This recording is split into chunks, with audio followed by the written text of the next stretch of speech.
নমস্কার, সকলকে আরো একবার আমার এই চ্যানেলে স্বাগত জানাই। আমাদের ছাত্রাবস্থায় আমরা এমন কিছু ইংরেজি কবিতা পড়বার সুযোগ পেয়েছিলাম যে কবিতাগুলি আমাদের জীবন দর্শনকে ভীষণভাবে প্রভাবিত করেছিল। সেই কবিতায় বলা প্রত্যেকটি কথা, সেই কবিতার যে অন্তর্নিহিত অর্থ, সেটা আমাদের জীবনের যে আপ্তবাক্য, জীবনকে জানতে শেখা, জীবনের গতিপথ নিয়ন্ত্রণ করার বিষয়ে ভীষণভাবে সাহায্য করেছিল। এমনকি যদি আমি এমন কথাও বলি যে সেই কবিতার বেশ কিছু শব্দ, বেশ কিছু লাইন আমাদের মনের মধ্যে এমনভাবে সেই শৈশবে গেঁথে গেছিল, যেগুলো আমরা সারা জীবনে কখনো আর ভুলিনি, তাহলে একটুও অতিশয়োক্তি হবে না। আজকে এমনই একটি কবিতা নিয়ে আলোচনা করব। কবিতাটির নাম stopping by woods on a snowy evening. যিনি লিখেছেন তার নাম রবার্ট ফ্রস্ট। এই কবিতাটি বহুল পঠিত বা বলা যেতে পারে সর্বজন বিদিত, এবং আমি জানি না আজকের কোন স্কুলের সিলেবাসে এই কবিতাটি পড়ানো হয় কিনা, কিন্তু একটা সময় বেঙ্গলি মিডিয়ামে এই কবিতাটি পাঠ্য ছিল।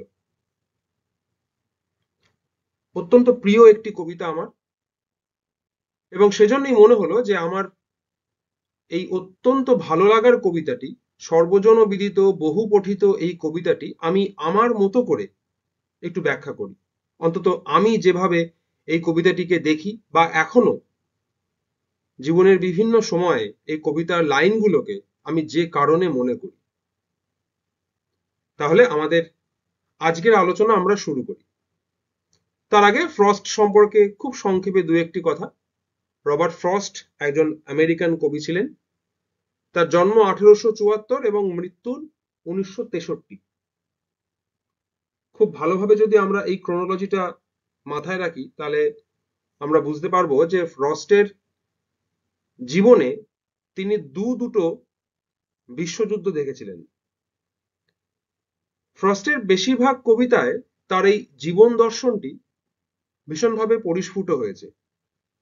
তার কবিতার মধ্যে তিনি মানুষ আর প্রকৃতির মধ্যে একটা যোগসাজশ বা একটা সূত্র, একটা যোগাযোগ সম্পর্ক স্থাপন করেছিলেন, এবং সেই যোগাযোগের মধ্যে দিয়ে জীবনের কিছু সারসত্য উপলব্ধি করার চেষ্টা তিনি করেছিলেন। তিনি শুধুমাত্র একজন রোমান্টিক কবির চোখ দিয়ে যে প্রকৃতিকে দেখছেন বা শুধুমাত্র প্রকৃতির কিছু সৌন্দর্য ব্যাখ্যা করে থেমে যাচ্ছেন তা নয়। সেই প্রকৃতি তাকে প্রতি মুহূর্তে কিছু না কিছু জীবনের শিক্ষা দিচ্ছে, জীবন শৈলী শেখাচ্ছে। সেই শিক্ষাটি তিনি আমাদের তার কবিতার মধ্যে দিয়ে দিচ্ছেন, এবং এই বিষয়টির আদর্শ উদাহরণ এই কবিতাটি, stopping by woods on a snowy evening.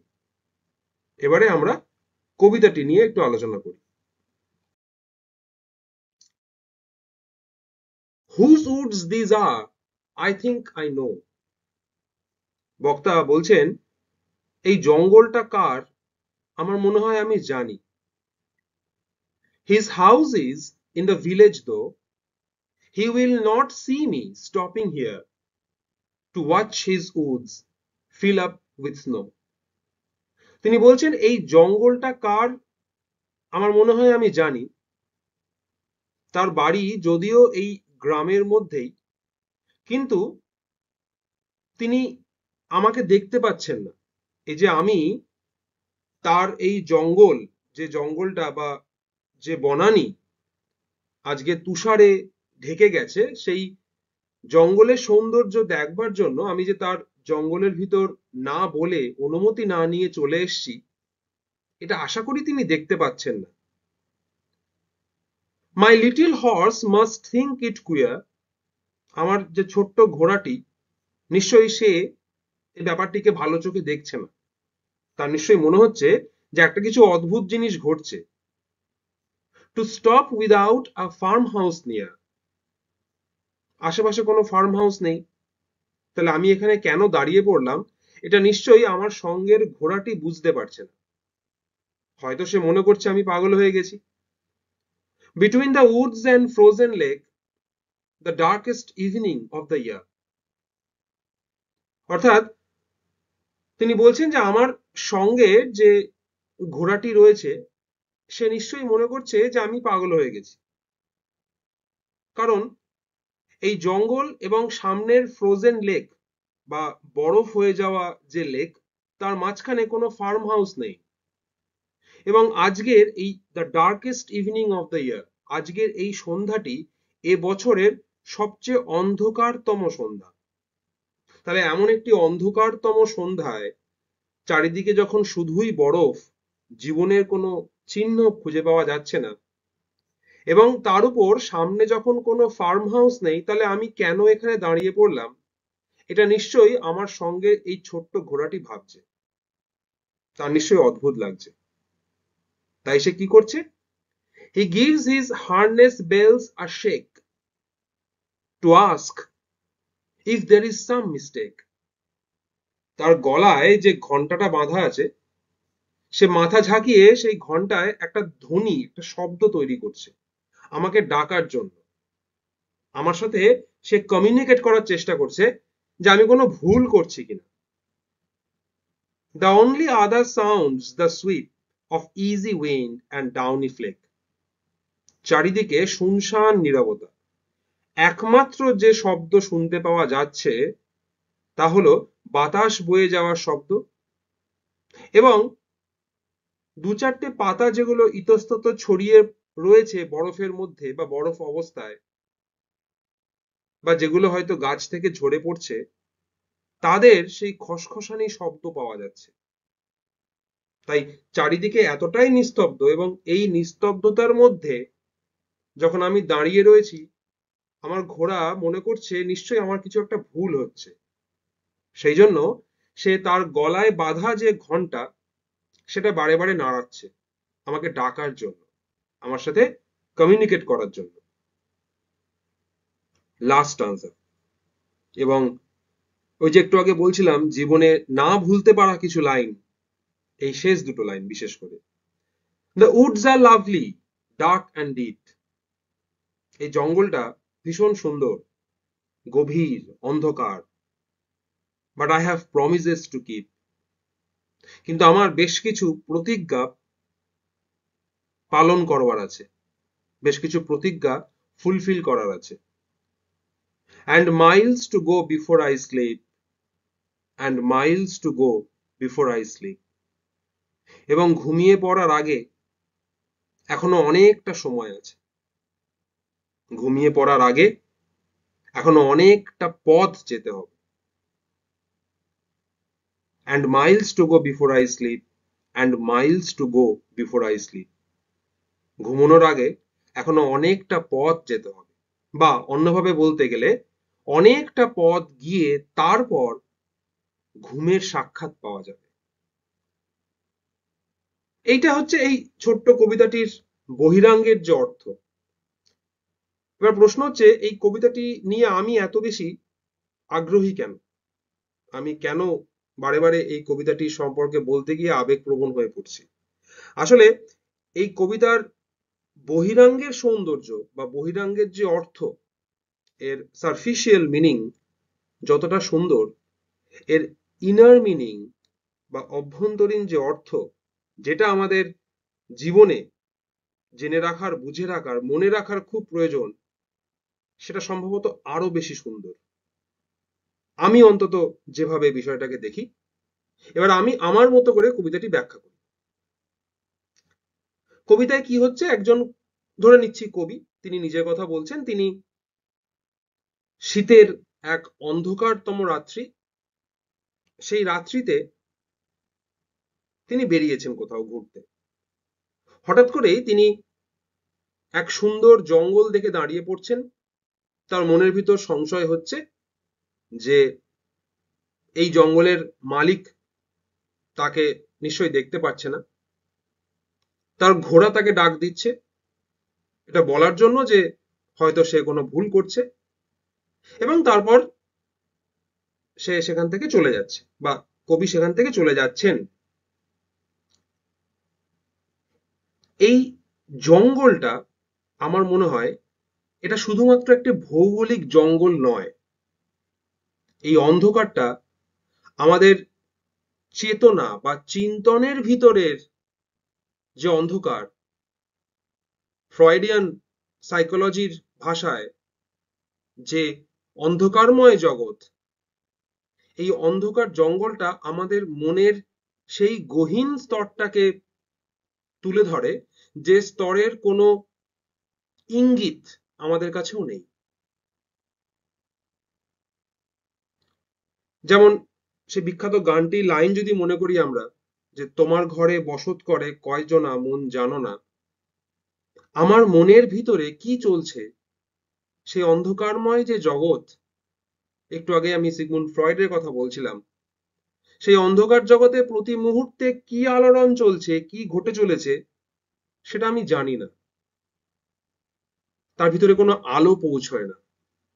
ঠিক যেমন এই অন্ধকারতম রাত্রি, যে রাত্রিতে কোনো আলো এসে পৌঁছচ্ছে না, এই জঙ্গলটি, এই অন্ধকারতম জঙ্গলটি আমাদের মনের সেই স্তর, যে স্তরে, যে স্তর থেকে আমাদের নানাবিধ সৃজনশীল কিংবা ধ্বংসাত্মক ভাবনাগুলো সমানে উঠে আসছে।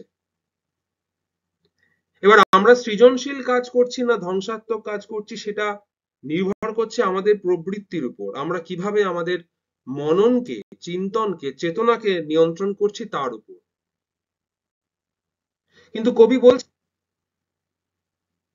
আমাদের জীবনে এই যে জার্নি, এই জার্নিটা আমাদের এই জীবন পথের মতো, এবং এই পথে আমাদের ভবিতব্য হলো নিরন্তর হেঁটে চলা, নিরন্তর কাজ করে চলা।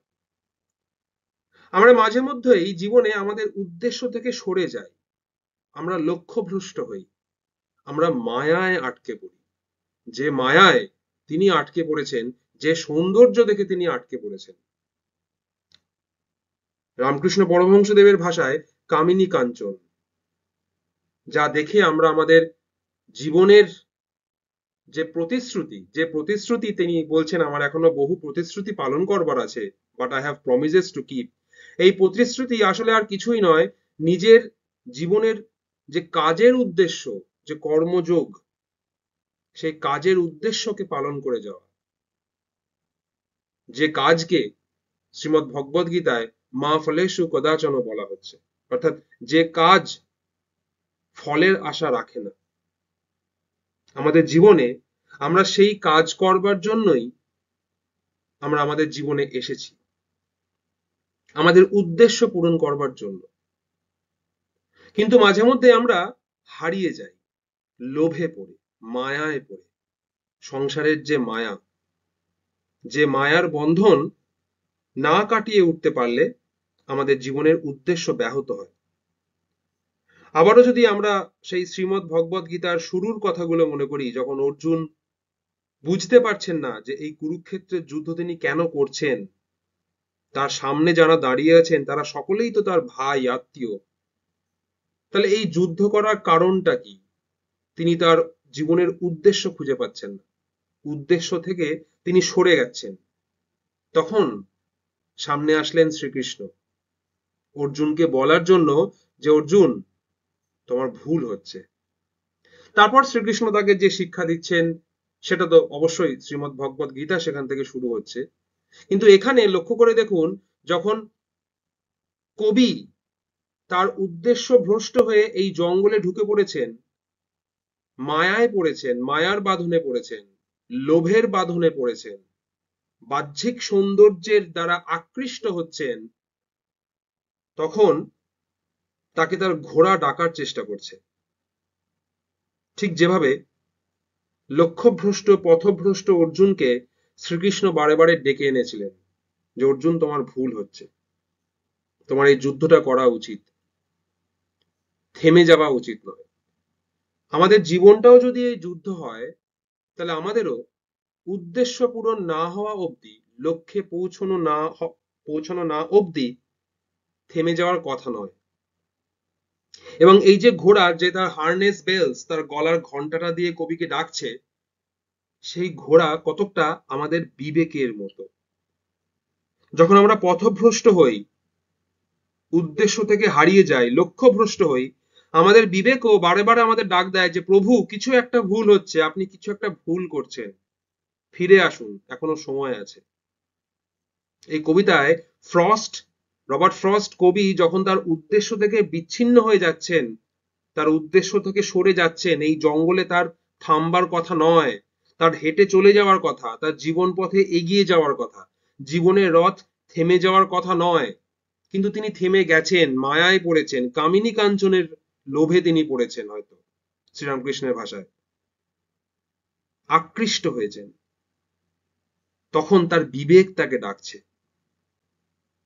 যে প্রভু আপনার কিছু ভুল হচ্ছে, এখানে থেমে যাওয়ার কথা কিন্তু আপনার নয়।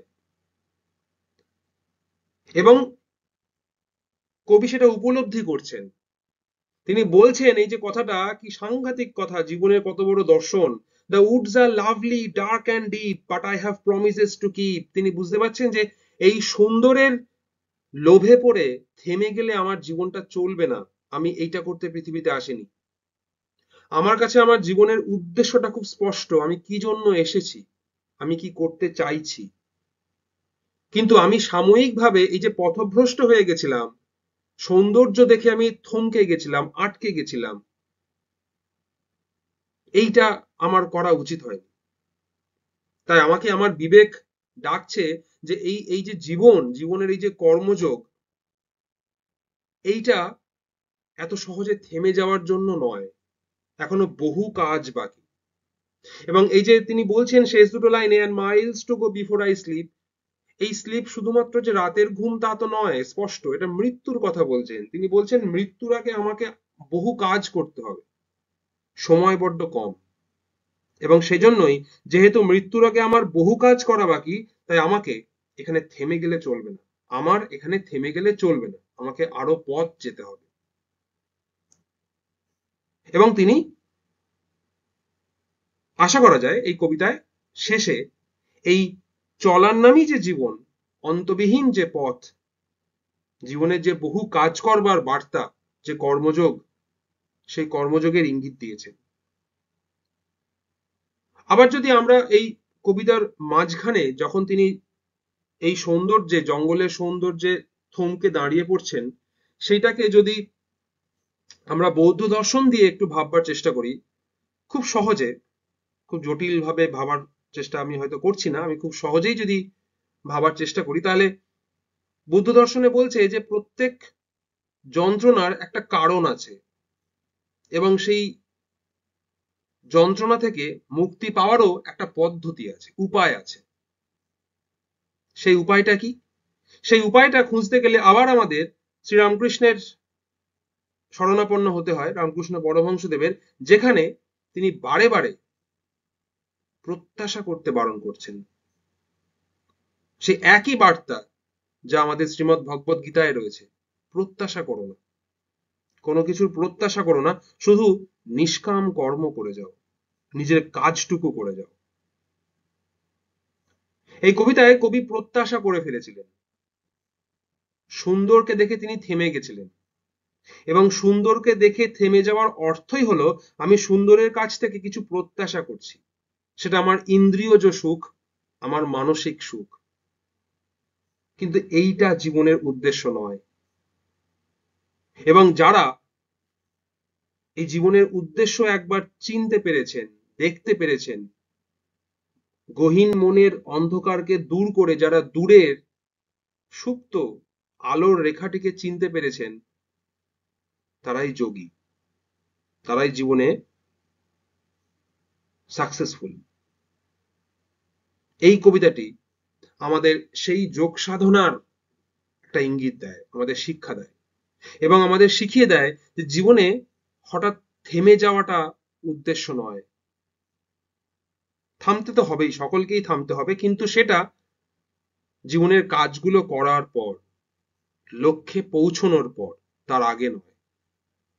এবং তার আগে যদি আমরা থেমেও যাই, আমাদের বিবেক আমাদের আরেকবার সুযোগ দেয় সে প্রশ্ন করে, বুঝিয়ে দেয় আমরা একটা ভুল করছি। এবং এই লক্ষ্যভ্রষ্ট হওয়া শুধুমাত্র যে অভীষ্ট কাজ না করে সরে যাওয়া তা নয়, কিন্তু এই লক্ষ্যভ্রষ্ট হওয়ার অর্থ পুণ্যের পথ থেকে সরে গিয়ে পাপের পথে পা দেওয়া। এই প্রশ্নটা নিজেকে করতে হয় প্রতি মুহূর্তে, যে আমার কোনো ভুল হচ্ছে কিনা, আমার দিক থেকে কোনো অন্যায় হচ্ছে কিনা, আমি কোনো ভুল পথে পা দিচ্ছি কিনা। এবং সেই উত্তর কিন্তু বিবেক দেয়, মনে করিয়ে দেয়, যেভাবে এই কবিতায় এই ঘোড়াটি তার মনিবকে, মালিককে মনে করিয়ে দিয়েছিল যে প্রভু আপনার ভুল হচ্ছে, আপনার হয়তো এই জঙ্গলে এখানে থেমে যাওয়ার কথা ছিল না, আপনার অভীষ্ট লক্ষ্য অন্য কিছু ছিল, আপনি লক্ষ্যে পৌঁছানোর আগেই থেমে গেলেন। বিবেকও আমাদের সেই ইঙ্গিতটা দেয় যখন আমরা পথভ্রষ্ট হই। যোগী তারাই, সার্থক ব্যক্তি তারাই, সন্ন্যাসী তারাই, যারা এই বিবেকের ডাকটা চিনতে পারেন এবং ঠিক সময়ে নিজের পথভ্রষ্ট হওয়া থেকে নিজেকে আটকাতে পারেন। তারাই সার্থক মানুষ জীবনে। এই কবিতাটি আমাদের এই শিক্ষাটি দেয়। এবং শেষ করব শুরুর দিকে কথাগুলো বলে যে সত্যি সত্যি আমি ব্যক্তিগতভাবে নিজেকে অত্যন্ত ভাগ্যবান মনে করি যে একদিন স্কুল সিলেবাসে খুব ছোট্টবেলায় এই কবিতাটি আমাদের সিলেবাসে ছিল এবং মাস্টারমশাই আমাদেরকে এই কবিতাটি পড়িয়েছিলেন। মনের ভিতর এই শেষ দুটো লাইন গেঁথে গেছিল, and miles to go before I sleep, and miles to go before I sleep. মৃত্যুর আগে এখনো বহু কাজ বাকি, এখানেই থেমে গেলে চলবে না। আজকের আলোচনা আমি এখানেই শেষ করছি। সকলে খুব ভালো থেকো, থাকবেন। যদি মনে হয় আপনাদের কোনো সাজেশন আছে, অবশ্যই আমাকে কমেন্ট বক্সে জানাবেন। যদি আপনাদের কোনো রিকোয়ারমেন্ট থাকে, কোনো কবিতা বা কোনো বিষয়ে আলোচনা থাকে, সেটা আমাকে জানাবেন। আমি চেষ্টা করব সে বিষয়ে অবশ্যই আলোচনা করবার। এবং যদি মনে হয় আমার এই ছোট্ট একাডেমিক চ্যানেলটি ভীষণ ছোট্ট একটি চ্যানেল, তার কন্টেন্টগুলো আপনাদের পছন্দ হচ্ছে, তাহলে এই চ্যানেলটিকে সাপোর্ট করবেন। ধন্যবাদ সকলে। খুব তাড়াতাড়ি ফিরে আসবো নতুন কোনো কন্টেন্ট নিয়ে। ভালো থেকো।